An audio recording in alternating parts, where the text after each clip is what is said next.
તમે તમારા બાળકોને પ્રેમ આપો છો કે ધીમું ઝેર? આ વાત સાંભળીને તમારા રૂવાડા ઊભા થઈ જશે. આજની આ રીલ ના કોઈ વ્યૂ માટે છે કે મારા પર્સનલ ફાયદા માટે, પણ એક અવેરનેસ માટે કે જે હરેક મા બાપ આજે ભૂલ કરે છે. વાવ ગામ, થરાદ પંથક અને બનાસકાંઠા, ત્યાં 461 બાળકોને એક સાથે જ હૃદય, કિડની અને કેન્સરની બીમારી આવી, કે જે 18 વર્ષથી નાના બાળકો છે. હવે તમને થશે કે આ ગામની અંદર તો બધું શુદ્ધ હશે, હવા, પાણી, ખાવાનું, છતાં પણ આ બીમારી કેમ આવી? તો તમે સાંભળશો ને તમે પણ ધ્રુજી જશો. એ બીમારી આવી છે પડીકાના કારણે, પેકેટ ફૂડના કારણે. ત્યાંના ડોક્ટરો ત્યાં જઈ અને ગામની અંદર એનાલિસિસ કરી રિસર્ચ કર્યું અને ખબર પડી કે આ બાળકો હરરોજનું 5 કે 10 રૂપિયાનું 1 થી 2 પડીકું ખાતા હતા. આ પડીકાની અંદર શું હોય છે તમને ખબર છે? પડીકાની અંદર હોય છે સૌથી ખરાબ મેંદો, સૌથી ખરાબ તેલમાં તળેલી વસ્તુ, નાઇટ્રોજન ગેસ, કે જે તમને ખૂબ જ નુકસાન કરી શકે છે. અને જ્યારે નાઇટ્રોજન ગેસ આ પડીકામાંથી નીકળી જાય છે ત્યારે તે ફૂગ દ્વારા આ ફૂડ ખરાબ થઈ જાય છે. એ પણ આ બાળકો ખાઈ રહ્યા હતા. સાથે જે પ્લાસ્ટિક છે એ ખૂબ જ તડકામાં ગરમ થાય એટલે એની અંદર કેન્સરજન્ય દ્રવ્યો પેદા થઈ જતા હોય છે. તો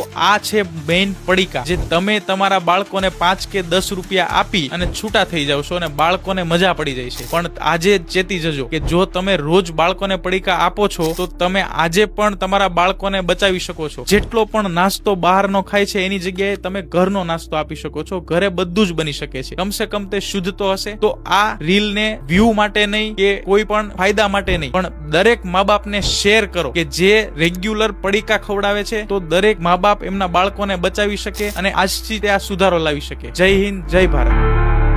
તો આ દરેક વિદ્યાર્થી મિત્રો ધ્યાન રાખવું કે દરેક વાલીએ દરેક બાળકોને પડીકાની સ્કૂલમાં કે ઘેર ન ખવડાવે તે વિનંતી કરું કે આજના પડીકાઓથી કેન્સર, નુકસાન બધું થાય છે તે દરેક વાલીએ ધ્યાન રાખવું.